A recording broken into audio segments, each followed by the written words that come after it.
Fragments of Consciousness. The universe shattered into 1,000 pieces, and Dex existed in all of them simultaneously. He was lying in the acceleration couch aboard the Nightingale, restraints cutting into his wrists and ankles. He was also standing in a crystalline chamber 3 million years old, watching stars die and be reborn in the span of seconds. He was a child again, watching his parents' transport explode in silent fire. He was an old man, dying alone in a maintenance corridor no one remembered existed. He was everywhere. He was nowhere. He was coming apart. Dex!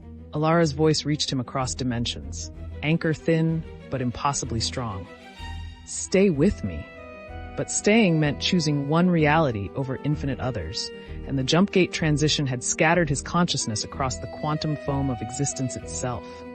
The precursor markers in his DNA sang in resonance with the dimensional breach, pulling him deeper into the spaces between spaces. In one fragment of awareness, he saw the Cosmic Crucible clearly for the first time, not through visions or mystical revelation, but with perfect clarity. It hung in a chamber carved from living crystal, suspended in a web of energy that connected to every point in the galaxy simultaneously. The device pulsed with ancient hunger, feeding on the deaths occurring at Zeta 7 and beyond. 53 Critharium civilians, 217 human soldiers in retaliatory strikes, 496 Thrin warriors who had joined the conflict in the past 3 hours. The numbers scrolled through his fragmenting mind with terrible precision. Each death made the Crucible stronger. Each act of violence fed its power, and it was calling to him. Not with words, but with recognition. You carry the echo of those who made me. You could wield me. You could reshape reality itself. No, Dex tried to say, but he had no mouth in this space between dimensions. He had no body at all, just consciousness stretched across infinite possibilities. Another fragment showed him resonance of distant stars, her luminous form blazing with effort as she held the navigation crystal steady through the violent transition. The Lumineth's energy body flickered and dimmed, portions of her essence bleeding into other dimensions to anchor the ship. She was sacrificing parts of herself to keep the Nightingale intact. The young one fragments, Resonance's thought voice echoed across realities. His consciousness scatters like light through a prism. I cannot hold him and the ship both. Then hold the ship, Elara's voice, sharp with command and raw with fear. I'll get him back. Dex felt her presence then, a lifeline of warmth and determination cutting through the chaos of infinite dimensions. She was using one of the Lumineth harmonic resonators, the device humming with frequencies that resonated with his scattered consciousness. The sound was impossible to describe in human terms, but it felt like home, like safety, like someone calling him back from the edge of oblivion. Come back, the resonator sang in Elara's voice. Whatever you see, whatever calls to you, come back to me. But another voice called from the crystalline chamber. The Crucible's voice, ancient and patient and utterly inhuman. She cannot save you. The conspiracy forces are 12 hours from reaching me. They will activate me with violence and death. Billions will die unless you come now, unless you take control, unless you become what you were meant to be. Dex's fragmenting consciousness recoiled. I'm a janitor. I'm nobody. I can't. You are the last echo of those who transcended. The precursors left markers in certain bloodlines, seeds of potential waiting for the right moment to bloom. You are that moment. You are that bloom. In another fragment of awareness, Dex saw himself through the Crucible's ancient perception. His genetic code was lit up like a star map, precursor markers glowing in sequences that matched the device's own energy signature.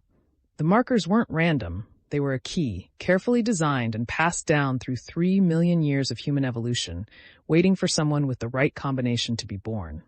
Waiting for him. No, he said again, but with less certainty. The Crucible showed him what would happen if the conspiracy reached it first. Admiral Chen and his rogue fleet, backed by corrupted officers from a dozen species, would activate the device with a galaxy-spanning war. They would reshape reality to serve human supremacy, enslaving or destroying every other civilization. The Galactic Assembly would burn. The Critharium swarm would be exterminated. The Lumineth themselves would be harvested for their energy. Or he could reach it first. He could take control. He could use it to stop the war. to heal the damage, to create the peace everyone claimed to want. All you must do is let go, the Crucible whispered. Let your physical form dissolve. Become pure consciousness, as the Precursors did. Merge with me, and we will save the galaxy together. The offer was seductive. Dex felt his fragmented consciousness beginning to drift toward the crystalline chamber, drawn by the promise of power and purpose. He had spent 6 years being nobody, doing nothing that mattered. Here was a chance to matter more than anyone in history. But then Elara's voice cut through again, desperate and fierce.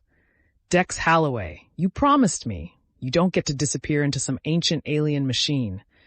You don't get to sacrifice yourself to save everyone else. That's not how this works. Her words hit him like a physical blow across dimensions. She was right. The Crucible wasn't offering salvation. It was offering annihilation dressed up as transcendence. The Precursors hadn't left the markers as a gift. They'd left them as a warning, encoded in the very DNA of species that might one day seek the Crucible's power. You are not ready, the matriarch had said. No one is ready for what waits in Cathara. The Crucible didn't want a wielder. It wanted a sacrifice. With every fragment of his scattered consciousness, Dex screamed a single word. No. The refusal echoed across dimensions, and the Crucible's presence withdrew like a tide pulling back from shore. The crystalline chamber faded from his awareness, replaced by the feeling of restraints cutting into his wrists, the smell of recycled air, the sound of Elara's voice calling his name. The harmonic resonator sang louder, and Dex felt his consciousness beginning to coalesce. Fragment by fragment, possibility by possibility, he pulled himself back together. It was agonizing, like forcing shattered glass back into a single pane, but Elara's voice guided him through it. That's it, she said, her words breaking with relief. Come back to me. Reality solidified around him with a sensation like falling into ice water. Dex gasped, his back arching against the acceleration couch as his consciousness slammed back into his physical body. Every nerve ending screamed. His vision swam with after-images of dimensions he'd just abandoned. Blood ran from his nose, hot and copper-tasting. But he was whole. He was alive. He was himself. Dex! Elara was there, her hands on his face, her eyes searching his. Are you with me? Are you here? I'm here, he managed, his voice raw. I'm here. She collapsed against him, her forehead pressed to his chest. He felt her shaking, or maybe he was the one shaking. Maybe they both were. Resonance of distant stars appeared beside them, her luminous form dimmed to barely a flicker. The young one chose wisely. The Crucible's voice is strong in this region of space. It will only grow stronger as we approach Cathara. What happened to me? Dex asked, his hands trembling as Elara released his restraints. Your consciousness fragmented across 17 dimensions during the jump transition.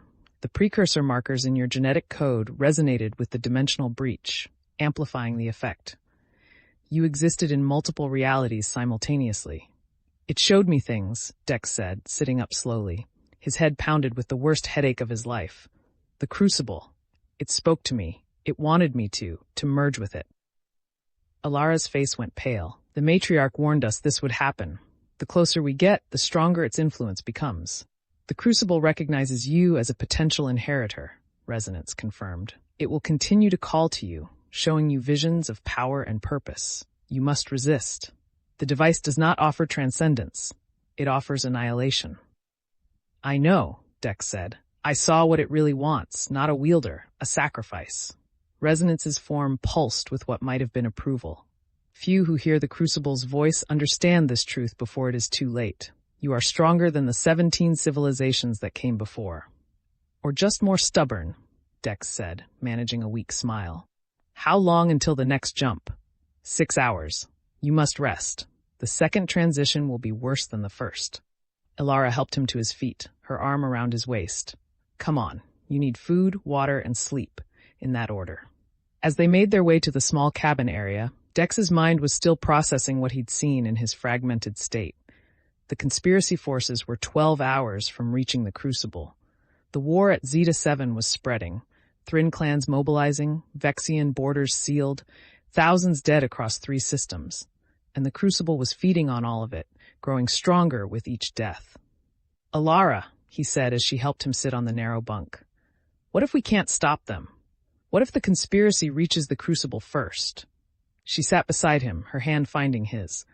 Then we destroy it. Resonance said it could be done, if we access multiple dimensions simultaneously. That's what you just did, isn't it? During the jump? I didn't do it on purpose, Dex said, and I barely survived it. But you did survive it, Elara pointed out. The precursor markers in your DNA aren't just a key to using the Crucible, they're a key to destroying it. Dex looked at her, seeing the determination in her eyes. She'd spent years carrying guilt for the Korvathi incident, believing she'd failed when she'd actually been set up. Now she knew the truth, and that knowledge had transformed her grief into fury. She wasn't going to let the conspiracy win. She wasn't going to let billions die. Neither was he. We have 6 hours, he said. Tell me everything Resonance knows about the Crucible's weaknesses. Elara squeezed his hand. Rest first, then we plan. I can't rest. Every minute we waste is a minute you'll need when we reach Cathara, she interrupted firmly. You just had your consciousness scattered across 17 dimensions. Your brain needs time to recover, or you won't survive the next jump, let alone whatever's waiting for us in the dead zone. She was right, but Dex's mind wouldn't stop racing. The visions from the Crucible had shown him too much. The conspiracy's forces, the spreading war, the billions of lives hanging in the balance, and beneath it all, the Crucible's patient hunger waiting to be fed. I saw the numbers, he said quietly. Every death at Zeta 7 and beyond. The Crucible counts them all. It's keeping score. Elara's expression darkened. How many? 962 confirmed dead as of the moment I was in the jump. But that was hours ago. The number will be higher now. We'll stop it, Elara said with fierce certainty. We'll reach the dead zone. We'll destroy the Crucible, and we'll end this war before it consumes the galaxy. Dex wanted to believe her, but he'd seen the Crucible's true nature during his fragmentation. It was ancient beyond comprehension, patient beyond measure, and hungry for the one thing the galaxy was currently providing in abundance: death. The conspiracy had orchestrated 17 cycles of rise and fall across 3 million years. They'd manipulated dozens of species, engineered countless conflicts, all to reach this moment. And Dex, a janitor who'd spent 6 years trying to be invisible, was supposed to stop them. The absurdity of it would have made him laugh if he wasn't so terrified. Get some rest, Elara said again, softer this time. I'll wake you in 4 hours. We'll go over everything Resonance knows and we'll make a plan. She started to stand, but Dex caught her hand. Stay, please. She hesitated, then nodded and lay down beside him on the narrow bunk. The space was barely wide enough for one person, let alone two, but neither of them cared. Dex wrapped his arm around her, feeling her warmth against his side, and closed his eyes. Behind his eyelids, he could still see the Crucible's crystalline chamber, still feel its ancient hunger reaching across the void. But Elara's steady breathing anchored him to reality, kept him from drifting back into the spaces between dimensions. Come back, she'd said. Whatever you see, whatever calls to you, come back to me. And he had. He would. No matter how many times the Crucible called his name. In the cockpit, Resonance of distant stars monitored the ship's systems with her dimmed form. The first jump had cost her more than she'd expected. Holding the navigation crystal stable while preventing Dex's consciousness from fragmenting permanently had required her to sacrifice portions of her own energy matrix. She would recover, given time. But time was the one resource they lacked. The conspiracy forces had a 12-hour lead. The war was spreading. And the Crucible grew stronger with each passing moment. The young ones sleep, she thought to herself. Let them rest while they can. The dead zone will test them in ways even I cannot predict. She had witnessed the fall of 17 civilizations across 3 million years. Each one had reached for the Crucible, believing they could control it, believing they could reshape reality to serve their vision of perfection. Each one had been wrong. But Dex Holloway had heard the Crucible's voice and refused it. That alone made him different from all who had come before. Different enough to succeed where 17 civilizations had failed? Resonance didn't know, but she would guide him as far as she could, even if it cost her the last of her light. The Nightingale hurtled through the void between jump gates, racing toward a destiny that had been written 3. Thanks for watching our stories. Don't forget to like and subscribe for more epic adventures.